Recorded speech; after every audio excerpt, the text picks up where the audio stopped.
La ville frontalière de Kasumbalesa était capitale du karaté au Katangé ce dimanche 11 mai dans l'enceinte de l'hôtel La Frontière pour l'organisation de l'Assemblée générale ordinaire et l'ambiance était bon enfant bien avant cette manifestation et malgré l'absence justifiée de délégués de l'entente de l'ICASI. Les décors étant plantés par le vaillant président de la Ligue, Paul Ojembayo, l'hymne national entonné, l'heure était à l'ouverture des activités avec l'appel nominal et la validation de mandat par le délégué de la FECACO et président de la zone sud, Willy Kabasele.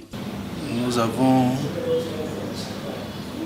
déjà la présence de deux ententes. La Ligue a sous sa supervision 3 ententes. Nous avons l'entente de Lubumbashi qui est présente, l'entente de Kasumbalesa qui est aussi présente. D'après le rapport nous parvenu, l'entente de l'ICASI devait être avec nous. Malheureusement, il y a eu un problème d'ordre organisationnel au sein de leur comité. C'est pourquoi ils ne sont pas avec nous, mais le président de la Ligue a causé avec eux. Ils sont positifs, ils sont de cœur avec nous.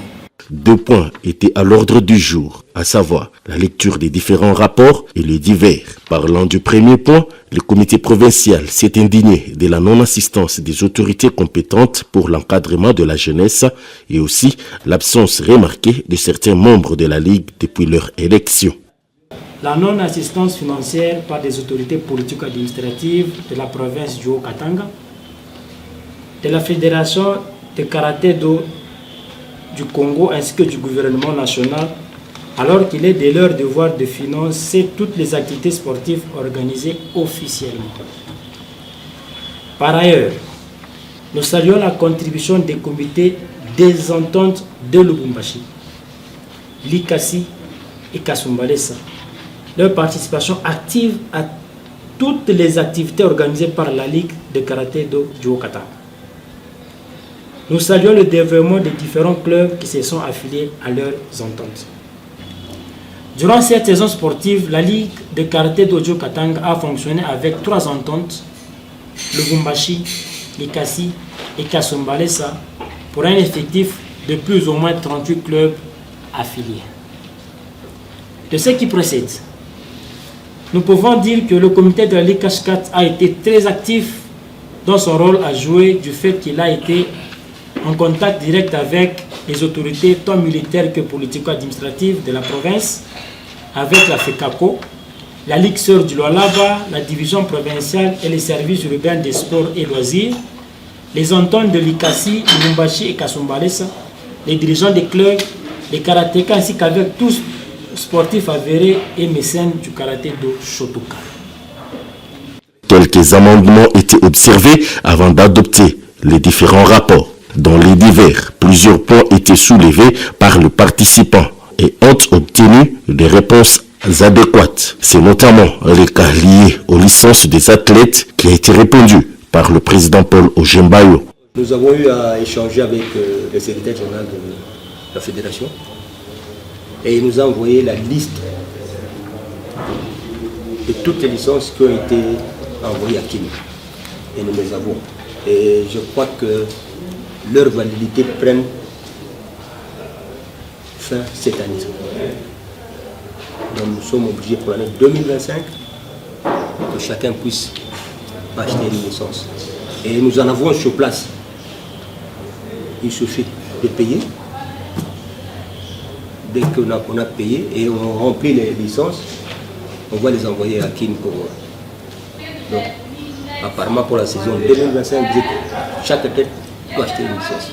Ensuite, c'est lui de l'organisation et la prise en charge du championnat provincial expliqué par le vice-président Shadrack Mwebe.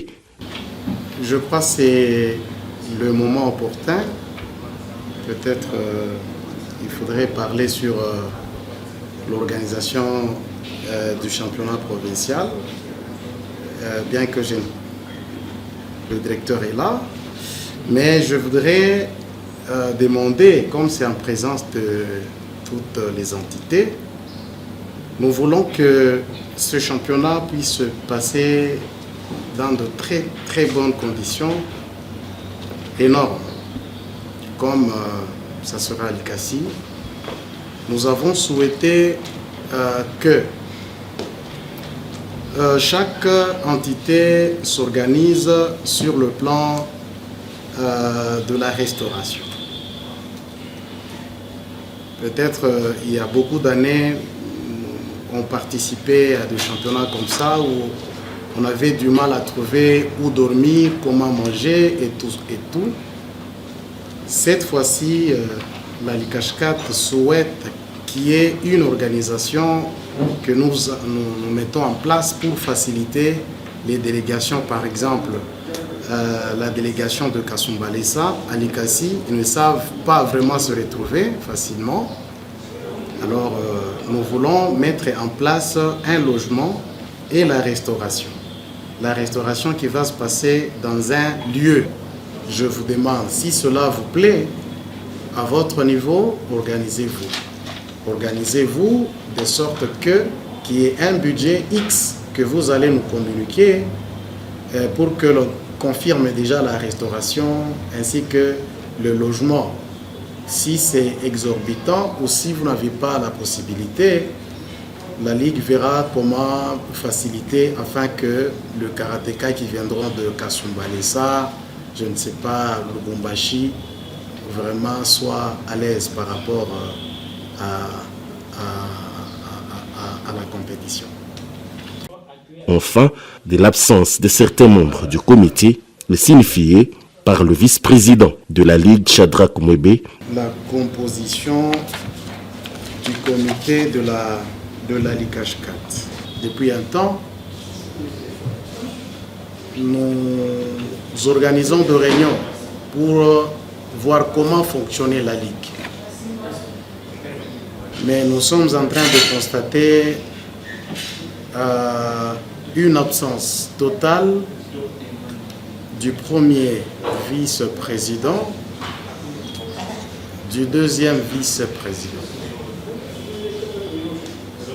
Vous savez, diriger la Ligue, toute une province qui demande beaucoup d'idées, de moyens financiers, logistiques et tout, ce n'est pas facile.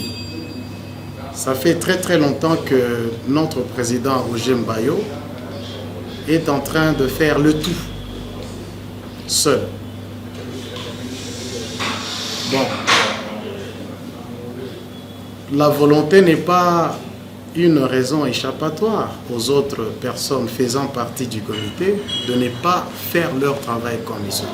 D'après moi, s'il faut continuer à laisser toute la charge à une seule personne, vraiment ce n'est pas bien. Et répondu par Willy Kabasele. Nos statuts vous donnent tous les atouts. Tout cas relatif aux démissions, désistements. Lisez l'article 15 de nos statuts, de règlement intérieur. Donc, troisième point, vous avez le cas de désistement, le cas de dissolution, le cas de transfert. C'est là où vous avez tous ces points-là. Si la solution n'est pas trouvée séance tenante, une autre assemblée peut être convoquée sur demande d'un tiers de membres du bureau. Rien que les membres du bureau. Si les ententes trouvent que nous avons une préoccupation, c'est le 2 tiers des membres du bureau, des entités, qui vont vous demander, pour des cas spécifiques, tels que les cas du vice-président Alexis, l'autre là, le vice-président Amos, ça ce sont des cas. Donc, nous avions, nous, comme habitude, une fois élus, on se met au travail et on souffre avec les vides dans les comités pendant tout un mandat, avec les vides. Ok, nos statuts nous donnent les atouts pour combler pendant la saison ces vides-là. Je vais vous donner un exemple. Le statut dit que tout membre de comité doit être à notre de cotisation mensuellement. Dépasser 3 mois, il est considéré non en règle et il est remplaçable. Les statuts nous le disent. Les considérés non en règle et il est remplaçable. Mais on va le remplacer comment? Par une convocation d'une assemblée. Plus rien n'étant à l'ordre du jour, car tout était bien organisé dans le respect des règlements, les assises du jour se sont terminées par l'hymne national avant de partager un verre d'ensemble et aussi une photo en famille.